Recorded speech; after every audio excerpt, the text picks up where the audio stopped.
Hello friends, welcome to Indian study पर आपका स्वागत है। दोस्तों, आज की इस वीडियो में मैं आप लोगों के लिए यूपी पुलिस कांस्टेबल के लिए हिंदी का मॉक टेस्ट लेकर के आया हूं, जो कि आपके आने वाले एग्जाम यूपी पुलिस कांस्टेबल के लिए बहुत ही ज़्यादा इंपॉर्टेंट है।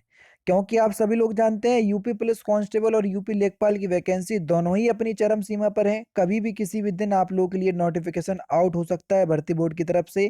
तो ऐसे में हमको लगातार अपनी तैयारी करते रहना है।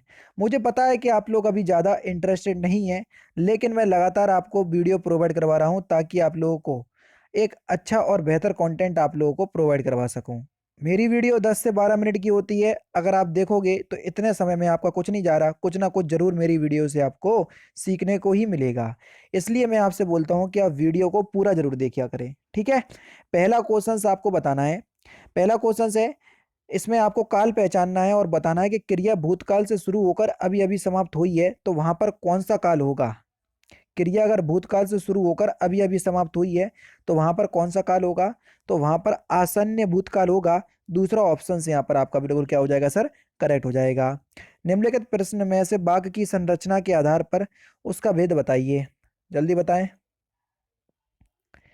अनु ने देखकर निबंध लिखा। देखो, जब भी आपको कर और कर के शब्द आपको दिखे, आपको आंख बंद करके पूर्वकालिक क्रिया लगा देना है। अब आप बोलोगे सर आपको ऐसे कैसे पता। अरे भाई, जब आप पूरा डिस्क्रिप्टिव वे में मेरे से कोर्स पढ़ने आओगे हिंदी का, वो भी फ्री ऑफ कॉस्ट पढ़ाता हूँ अनअकैडमी पर, डिस्क्रिप्शन में लिंक आपको मिल जाएगा तो आपको समझ में आ जाएगा। तो यहाँ पर पूर्वकालिक क्रिया होगी, ठीक है। दूसरा ऑप्शन करेक्ट हो जाएगा। यहाँ पर आपको बताना है कि प्रबंधकर्ता का स्त्रीलिंग शब्द क्या होगा। प्रबंधकर्ता का आपको स्त्रीलिंग शब्द आपको बताना है। तो प्रबंधकर्ता का स्त्रीलिंग शब्द क्या हो जाएगा, प्रबंधकर्त्री। यानी कि तीसरा ऑप्शन से यहाँ पर आपका बिल्कुल क्या होगा सर, करेक्ट होगा। नेता का आपको बहुवचन शब्द बताना है। नेता का बहुवचन शब्द क्या होगा। नेता का बहुवचन क्या शब्द क्या हो जाएगा। नेता का जो बहुवचन शब्द होगा वो होगा आपका नेताओं। क्या होगा सर, नेताओं। तीसरा ऑप्शन से यहाँ पर आपका बिल्कुल करेक्ट।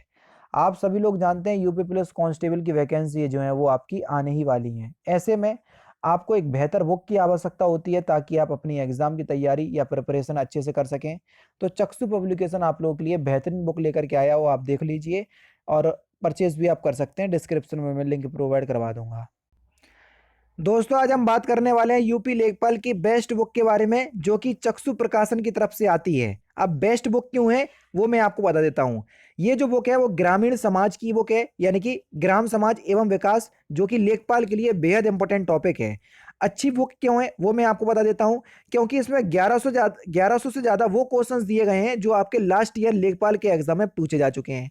दो प्रैक्टिस सेट दिए गए हैं जहां से आप ये पता लगा सकते हैं कि एक्चुअल में ये जो 1100 क्वेश्चंस दिए हैं वो प्रैक्टिस सेट के अकॉर्डिंग या लास्ट ईयर जैसे क्वेश्चंस पूछे गए थे उसके अकॉर्डिंग तैयार किए गए हैं या नहीं किए गए हैं। सबसे अच्छी बात क्या है इस बुक की, देखो ये पूरा आपको इन्होंने सिलेबस बता दिया है। ये देख लीजिए, जो जो आपकी लेखपाल के सिलेबस के अनुसार है पूरा सिलेबस दिखा दिया गया है, ठीक है। पूरे टॉपिक पे यहाँ पर आपकी बात की जाएगी और इंपॉर्टेंट पॉइंट भी आप लोगों को नोट डाउन करवाए जाएंगे। सारा कुछ इसमें बता दिया गया है। अब पहला आप चैप्टर पढ़ेंगे उत्तर प्रदेश राजस्व विभाग। देखो आराम से आप देख लो, ये पूरा आप पढ़ते चलो। जैसे ही आप पूरा पढ़ते चलोगे तो आपके लिए परीक्षा उपयोगी जो महत्वपूर्ण बिंदु होते हैं वो भी इन लोगों ने यहाँ पर दिए हुए हैं, जो कि आपकी एग्जाम, देखो परीक्षा उपयोगी महत्वपूर्ण प्रश्न जो कि आपके एग्जाम के लिए इंपॉर्टेंट होंगे और आपको पता चल जाएगा कि इस टॉपिक से कौन कौन से क्वेश्चन इंपॉर्टेंट है, ठीक है। और साथ ही साथ चक्षु प्रकाशन की गाइड बुक और प्रैक्टिस बुक भी आती है। मतलब देखो, अगर आप ग्रामीण समाज की तैयारी करना चाह रहे हैं तो पूरा इस बुक के बारे में मैंने आपको बता दिया, ये वाली बुक परचेज कर सकते हैं। उत्तर प्रदेश लेखपाल के लिए अगर आप प्रैक्टिस सेट की बुक परचेस करना चाह रहे हैं तो ये वाली बुक परचेस कर सकते हैं। और अगर पूरी संपूर्ण गाइड बुक जो कि यूपी लेखपाल का सिलेबस है, मैथ हुआ, हिंदी हुई, जीके हुई, ग्रामीण समाज हुआ, ठीक है, पूरा जो लेखपाल का सिलेबस है उसके अनुसार इस बुक को तैयार किया है तो आप गाइड बुक परचेस कर सकते हैं। समझ गए।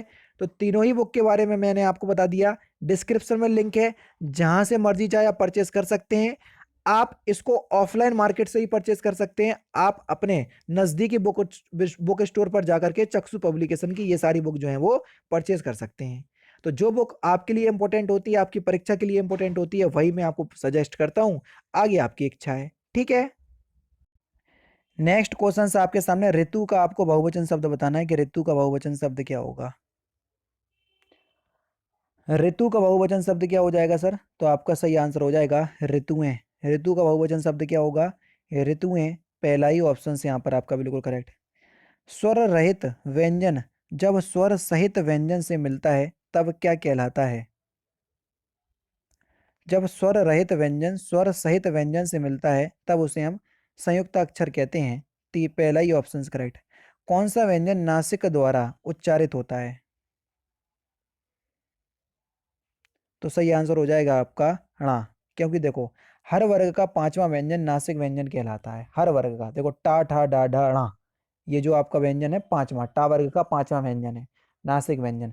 ता था दा धा ना, ना जो है ता वर्ग का पांचवा व्यंजन है नासिक व्यंजन। ठीक है, अगर आपने मेरे से वर्णमाला पढ़ी होती तो आपको सब कुछ पता होता। यह करेला कड़वा है, तो आपको बताना है ये किस अवस्था में है।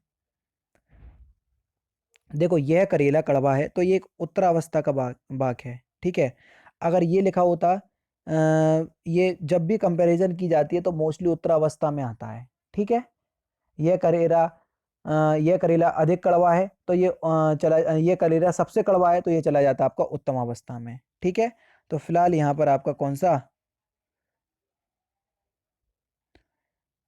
क्वेश्चन नंबर 1 to 1, यह करेला कड़वा है, इसमें आपको बताना है ये वाक्य किस अवस्था में है। क्योंकि अवस्था या तुलना के आधार पर विशेषण तीन प्रकार के होते हैं, मूल अवस्था, उत्तरावस्था और उत्तमावस्था। अब देखो, यह करेला कड़वा है, ना अधिक कड़वा बोला ना सबसे कड़वा बोला, तो नॉर्मल कड़वा बोला है ना, तो ये मूल अवस्था का वाक्य है। अगर बोलते ये करेला अधिक कड़वा है तो उत्तरावस्था में चला जाता है। यह करेला सबसे कड़वा है तो ये उत्तमावस्था में चला जाता। ठीक है, तुलसीदास जी द्वारा रचित प्रसिद्ध महाकाव्य का नाम क्या है। सिंपल सा क्वेश्चन से आसानी से बता सकते हैं, तो क्या है, रामचरितमानस। दूसरा ऑप्शन सरेट।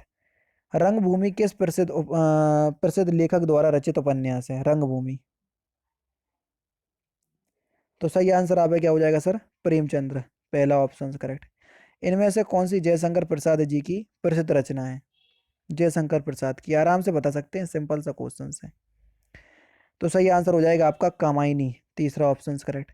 2017 का साहित्य अकादमी पुरस्कार किस लेखक को दिया गया, 2017 की बात हो रही है। तो सही आंसर आपके क्या हो जाएगा सर, रमेश कुंतल मेघ को। दूसरा ऑप्शन करेक्ट हो जाएगा। आज दिन भर वर्षा होती रही, आपको बताना है कि इसमें आपको अव्यय बताना है, दिन भर में कौन सा अव्यय है। दिन भर, ये एक क्रिया विशेषण अव्यय का उदाहरण है। पहला ही ऑप्शन करेक्ट हो जाएगा। अपनी नानी के घर जाओ, इसमें से जो अशुद्ध वाक्य के शुद्ध रूप का सबसे यानी कि अपनी नानी के घर जाओ, इसका आपको शुद्ध रूप बताना है इस शब्द का। आप नानी के घर जाइए, पहला ही ऑप्शन से यहाँ पर आपका बिल्कुल करेक्ट हो जाएगा। ठीक है, पहला ही ऑप्शन करेक्ट। एक छंद में कितने चरण होते हैं, सिंपल क्वेश्चन से आसानी से बता सकते हैं। एक छंद में अगर हम बात करें मोस्टली या प्राय 4 छंद होते हैं। हाँ, जो कुंडलिया जो छंद होता है वो 6 चरण वाला छंद होता है, लेकिन मोस्टली अगर बात करें तो 4 चरण होते हैं। ठीक है, गीदड़ भभकी, इस मुहावरे का सही अर्थ क्या है। सही आंसर हो जाएगा कोरी धमकी। पहला ही ऑप्शन करेक्ट हो जाएगा। रस का संबंध किस धातु से है, सिंपल और इम्पोर्टेंट क्वेश्चन, जल्दी बताइए। रस का संबंध किस धातु से है, तो सही आंसर हो जाएगा ऑप्शन नंबर ए। पहला ही ऑप्शन से यहाँ पर आपका बिल्कुल करेक्ट हो जाएगा। स्रा, इसका अर्थ होता है भाव रूप में हृदय में बहता है। ठीक है, स्रा धातु से बना है। रस पढ़ोगे तो आपको ये सारी चीजें अच्छे से समझ में आएंगी। हाथी ने केला खाया, इसका कर्मवाच्य रूप आपको बताना है। हाथी ने केला खाया, इसका कर्मवाच्य होगा हाथी द्वारा केला खाया गया। तीसरा ऑप्शन से यहाँ पर आपका बिल्कुल करेक्ट होगा। इनमें से किस चिन्ह का अर्थ है आधा रुकना, किस चिन्ह का अर्थ है अर्धविराम। अर्धविराम का अर्थ होता है आधा रुकना। दूसरा ऑप्शन करेक्ट हो जाएगा। दशानंद का आपको समास विग्रह करना है कि दशानंद का समास विग्रह करेंगे तो सही आंसर क्या होगा। तो सही आंसर आपका क्या हो जाएगा सर, दशानंद का समास विग्रह करेंगे तो पहला ही ऑप्शन करेक्ट। 10 हैं आनंद जिसके, पहला ही ऑप्शन करेक्ट। नेक्स्ट क्वेश्चन देखो, जो किसी भी स्थिति में टाला ना जा सके, वाक्यांशों के लिए एक शब्द क्या होगा? जो किसी भी स्थिति में टाला ना जा सके उसको बोलेंगे हम अनिवार्य। तीसरा ऑप्शन करेक्ट। अरुण का आपको बताना है अनेकार्थी शब्द क्या होगा अरुण का। तो अरुण का अनेकार्थी शब्द हो जाएगा सूर्य। पहला ही ऑप्शन करेक्ट। यहाँ पर आपको बताना है अधिकरण कारक के विभक्ति चिन्ह कौन से होंगे अधिकरण कारक के। मैं यहाँ पर चौथा ऑप्शन करेक्ट हो जाएगा। कौन सा पुरुषवाचक सर्वनाम का भेद नहीं है? पुरुषवाचक सर्वनाम के तीन भेद होते हैं, अन्य पुरुष, मध्यम पुरुष, उत्तम पुरुष। अति उत्तम पुरुष नहीं होता है। तीसरा ऑप्शन बिल्कुल करेक्ट हो जाएगा। धर्मात्मा शब्द का संधि विच्छेद आपको बताना है। धर्मात्मा शब्द का संधि विच्छेद धर्म प्लस आत्मा। दूसरा ऑप्शन यहाँ पर आपका बिल्कुल करेक्ट हो जाएगा। ठीक है, नेक्स्ट क्वेश्चन आपके सामने। कौशल का आपको समानार्थी यानी कि पर्यायवाची शब्द बताना है। कौशल का सही आंसर हो जाएगा आपका दक्षता। पहला ऑप्शन करेक्ट। अवगुण शब्द में फिल इन द ब्लैंक्स उपसर्ग है, कौन सा उपसर्ग है? तो अवगुण शब्द में कौन सा उपसर्ग है? तो आपका जो सही आंसर हो जाएगा वह क्या हो जाएगा सर? अब उपसर्ग। तीसरा ऑप्शन करेक्ट। ग्राम शब्द में आपको बताना है कि इसका तद्भव क्या होगा। ग्राम शब्द का गांव। दूसरा ऑप्शन करेक्ट। सिंपल सा क्वेश्चन था। यहाँ पर देख लीजिए, उस विकल्प का चयन कीजिए जो प्रत्यय से नहीं बना है। कौन सा शब्द है जो प्रत्यय से नहीं बना, जिसमें कोई प्रत्यय नहीं है? सफल। सफल शब्द में प्रत्यय नहीं है। चौथा ऑप्शन करेक्ट। सूक्ति शब्द का संधि विच्छेद आपको बताना है। तो सूक्ति शब्द का संधि विच्छेद क्या होगा? सु प्लस उक्ति। पहला ही ऑप्शन यहाँ पर आपका बिल्कुल क्या हो जाएगा सर? करेक्ट हो जाएगा। और ये एक दीर्घ संधि का नियम है। लास्ट क्वेश्चन, और इस क्वेश्चन का आंसर आपको कमेंट बॉक्स में बताना है। बंधन शब्द का आपको विलोम शब्द बताना है कि बंधन शब्द का विलोम शब्द क्या होगा। तो दोस्तों ये थे आपके 37 हिंदी के इंपॉर्टेंट क्वेश्चंस जो कि आपके एग्जाम यूपी पुलिस कांस्टेबल में पूछे जाने हैं। वीडियो अगर आपको अच्छी लगी हो तो प्लीज़ दोस्तों वीडियो को लाइक और शेयर जरूर कर दीजिएगा। तो मिलते हैं फिर नेक्स्ट क्लास में, नेक्स्ट वीडियो में। जय हिंद, जय भारत।